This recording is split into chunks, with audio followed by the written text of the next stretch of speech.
With the Gordie Howe International Bridge deck connected, the U.S.-Canada cable-stayed span is expected to be complete by fall 2025.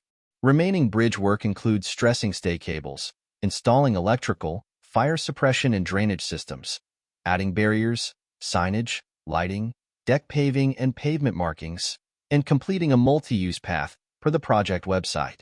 Bridging North America, a consortium of Irving, Texas-based Fluor, Madrid-headquartered ACS Infrastructure and Econ, is building the span through a public-private partnership with the Windsor-Detroit Bridge Authority. Construction is happening concurrently on the other three elements of the project, the Canadian and U.S. ports of entry and the Michigan interchange, including interior work on all buildings within the Canadian port of entry, including window fixtures, heating and cooling, electrical, plumbing, and flooring. Interior work on more than half of the buildings at the U.S. port of entry. Placement of girders on the ramps over I-75 leading to the U.S. port of entry.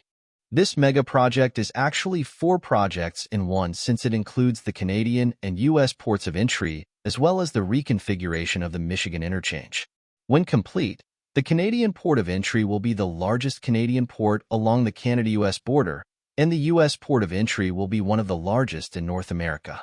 These include inbound and outbound border inspection facilities, tolling operation and maintenance facilities.